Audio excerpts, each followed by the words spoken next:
Welcome to the first technique video of the course. So the topic of this week is about the reconnection with ourselves. It's about simplicity. It's more about this invitation to just open ourselves to feel into and reconnect with the depth of intimacy that was there in the retreat. Not that it should look a certain way, but just that we're open to that reconnection, yes? In connection with this, the technique that we're going to revisit and then adapt to become a kind of momentary practice for throughout the day is the pauses after inhalation and exhalation. We learned this on the fourth morning of the retreat, and we practiced it every day throughout the retreat. It's a really quite simple but very profound practice. Sahajananda says that he doesn't know another technique as potent for calming and stopping the mind. He has also some very beautiful personal stories about the power and depth of this technique. And it's not just him. It's spoken of in Kashmir Shaivism, also the teachings of the Buddha, referencing this pause between inhalation and exhalation, and other traditions as well. To review the technique, it's very simple. We spoke about basically how it's not possible to have inhalation and exhalation happening at the same time. There's always a moment of pause, always a moment of transition. Like, for example, a very obvious sense of this is when you're jumping on a trampoline. There's that moment when you're being thrust upwards, and then before gravity takes you down, but when upthrust runs out of strength, or however you would say, there's a moment of complete pause where your heart comes up into your throat, and everything goes still, and then gravity takes you and you fall back down. It's the same principle on a less dramatic scale. There are these energies of inhalation and exhalation, yes, that are constantly flowing in our being. They say that these energies are the kind of flywheel of the mind. Inhalation and exhalation is what keeps the energies flowing, keeps the mind active. Well, in those tiny moments of equilibrium at the end of inhalation and at the end of exhalation, there's a harmonizing of these energies of prana and apana vayu, of inhalation and exhalation. And if we're relaxed, sensitive and open, we can feel, perhaps it takes a little while to adjust to, but we can feel energetically these moments of harmony, these moments of equilibrium. Actually, rather than saying the pauses after inhalation and exhalation, we could say the moments of equilibrium after between inhalation and exhalation, to somehow highlight that it's not necessarily about a complete stopping. It's just about a moment in which there's a sense of harmony, a sense of slight openness. We spoke in the retreat about 3 levels of this pause. There's the physical level of the pause, when the inhalation stops before the exhalation begins. This is where we begin in the regular meditation practice, Hridaya meditation practice. We begin with an attentiveness to the end of inhalation before exhalation, the end of exhalation before inhalation. And we begin to notice somehow moments when during those pauses somehow there seems to be a correlation with the pause in the stream of the thoughts in the mind. So paying attention to the pauses in the physical breath brings gradually an awareness of the pause in the flow of the energies, or moments of equilibrium in the flow of the energies, which is expressed as a momentary gap between thoughts. In the beginning it may be a very small gap. It can also be felt in the body as a kind of sense of just resting, floating somehow, like in water or something like this. Giving attention to this energetic or mental sense of openness, slowly we are becoming attuned to, or we begin to intuitively feel into, a sense of stillness or a sense of equilibrium that is beyond just a harmony of the energies or a harmony of the mental activity. So there is a relative harmony of the energies that can be created in many different ways, through the practice of meditation, hatha yoga, tai chi, whatever. And there is a stillness that is more intimate, more profound, that expresses a deeper dimension of our being that is not conditioned by agitation of the mind, agitation of the sexual energy, the craving for food, and so on. Of course, it helps to bring equilibrium to the energies in order to be able to go beyond them. Once we connect with that deeper dimension of stillness, ideally, no matter what energy is not disturbing the fact that there is that background of intimacy or presence. So, again, the first level of the pause is the physical pause in the breath, the flow of the air. The second level of the pause is the harmony or equilibrium of the energies and the mental activity.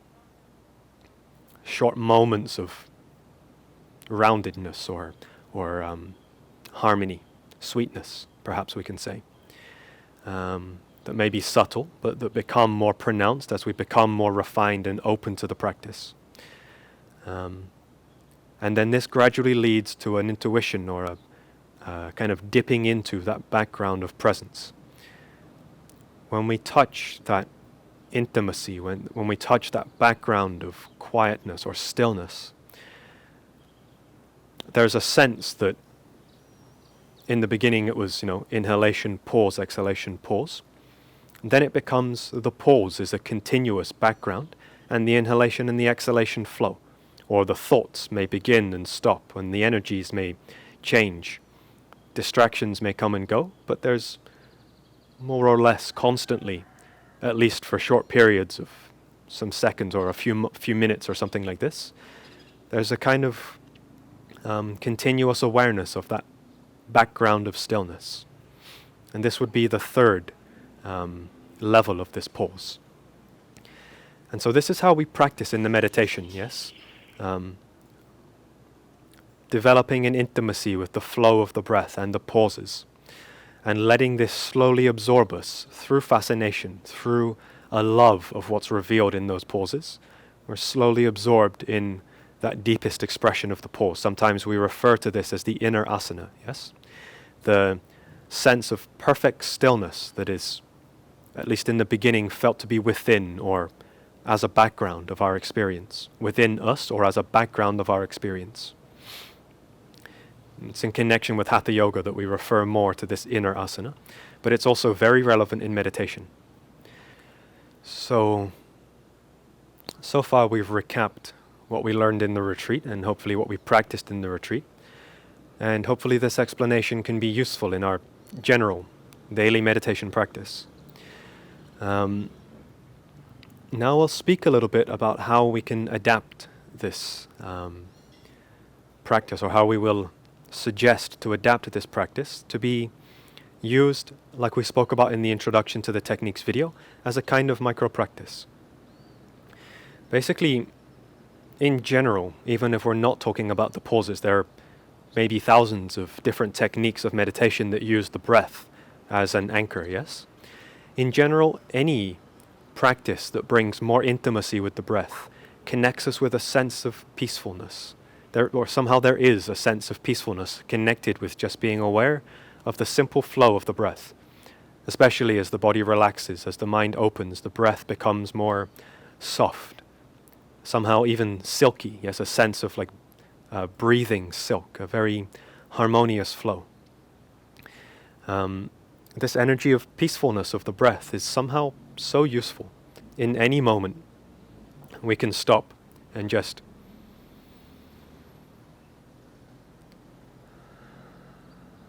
and even this can be enough to just calm the mind and take a moment of pause.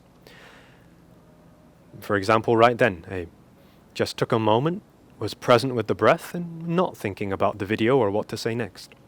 You can apply this when you're working at the computer. You're working away on an email or some presentation for work, and you just take a moment. Just forget about what you're doing. Look at I don't know, the coffee cup or the plant in the corner of the office, and just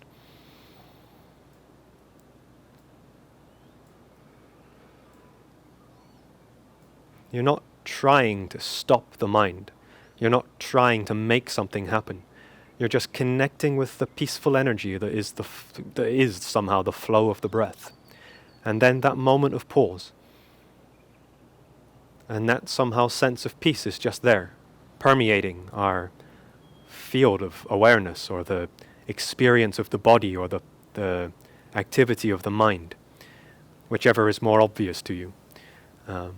Just a feeling of softness, openness.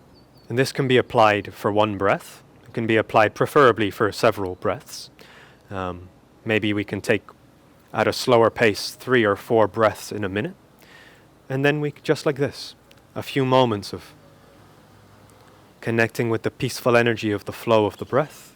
Pause, letting the mind by itself fall away. So again, I want to highlight it's not about trying to stop the mind, yes? Yes, this technique can potentially stop the mind, but the point is not to try to stop the mind. Especially in the beginning of our meditation practice, but for years, really. Trying to stop the mind will just create a kind of even more of exactly the kind of effort we're trying to soften and somehow learn to recondition through practicing meditation, yes? It's not about the effort to do and be so many things and then a stronger effort to make the mind stop. It's rather there is an effort to do and be so many things, and meditation teaches us to let go of that effort. So trying to stop the mind is somehow futile. It's perpetuating exactly the cause of the, I don't want to say problem, but restlessness of the mind, yes? So letting this peacefulness wash through our breath, our mind, our body. Even, the sense of hearing can become infused with this kind of peacefulness, yes? Just through pausing.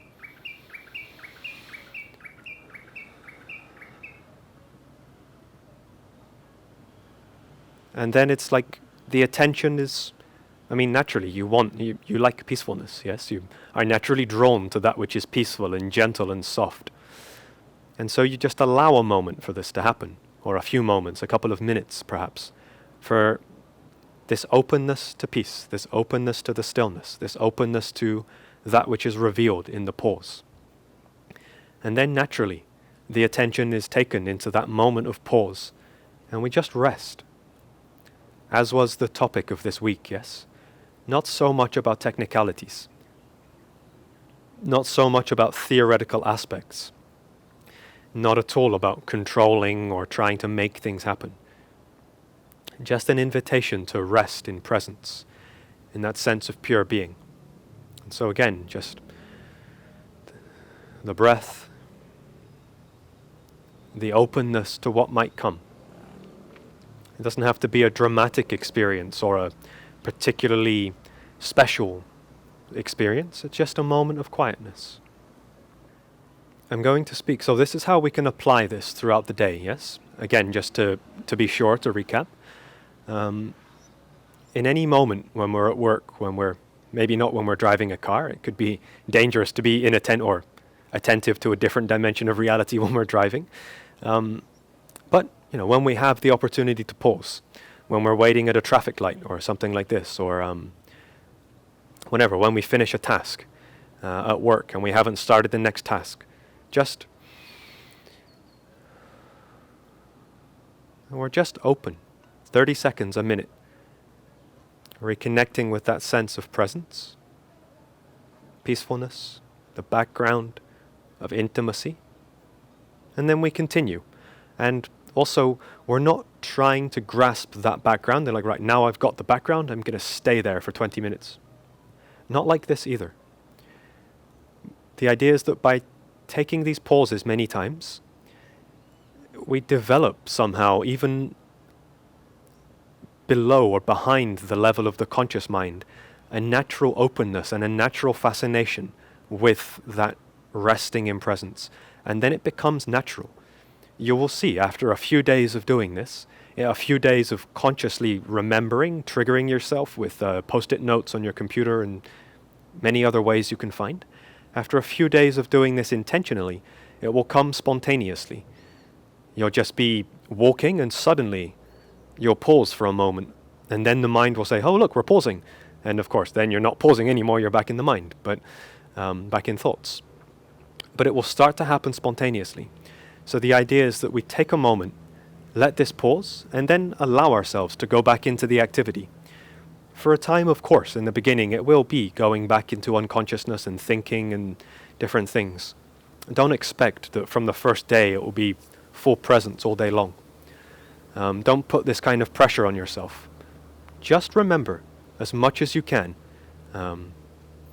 coming back to this intimacy and creating that sense of anchoring those pauses as moments of rest, as moments of reconnection. So this is how to apply the technique.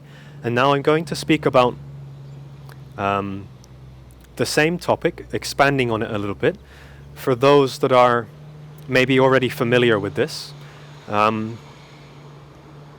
perhaps as a slightly deeper inspiration. The idea of these pauses is something that was developed in the Kashmir Shaivist tradition. They do speak a lot about these and give a lot of attention and importance to the pauses between inhalation and exhalation. But the idea of this pause between two things, two experiences, extends much beyond just the breath. For example, there are moments between two thoughts, or even now, I finish an idea that I want to say.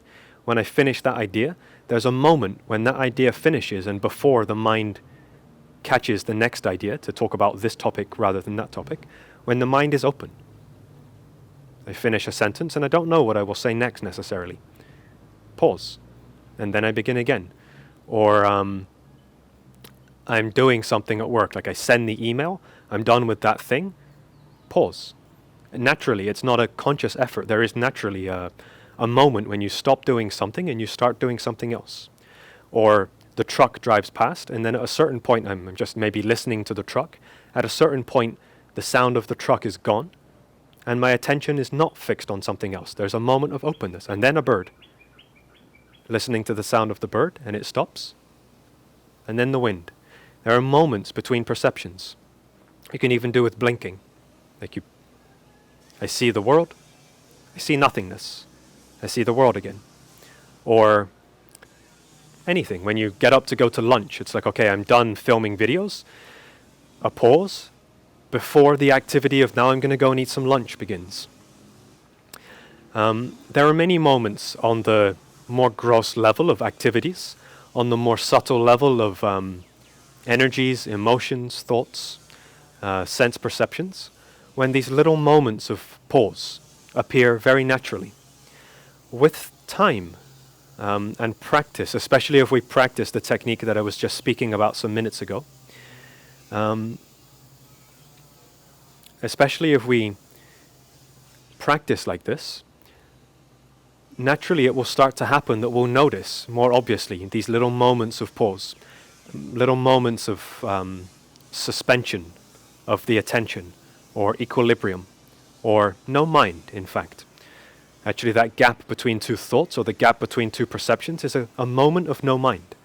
It's a moment of potential self-revelation, yes? If we are attentive enough, in that moment, we recognize that there's nobody there. No clearly defined individual separate personality there watching things. There's just an open space of presence.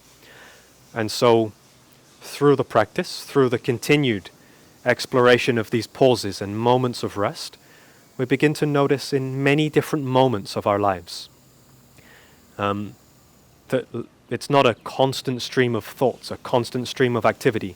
It's a constant oscillation between activity, non-existence, and we tune ourselves into this flow. And we notice the arising of things, the existence of things, and the dissolution of things back into their source. Actually, this is also the key principle in the many different forms of vipassana meditation, as is taught in the Theravada tradition, the very traditional teachings of the Buddha, yes? So I don't want to expand on this too much.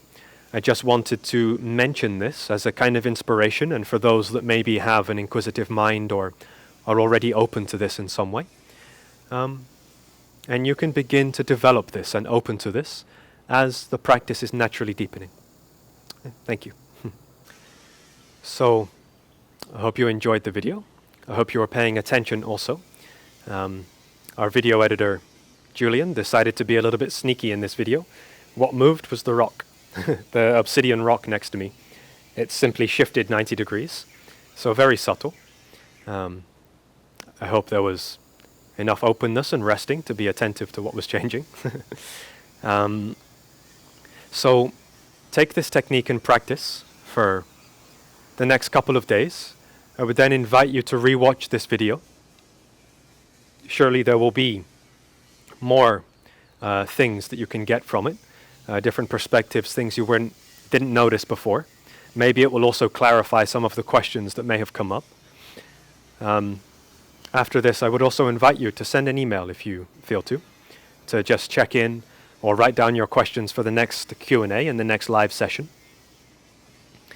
And then in the next week's video, we'll explore the technique of bringing the I feeling back to its source, and a kind of practical way of bringing self-inquiry, specifically in relation to thoughts and beliefs and mental constructs. So I look forward to seeing you then.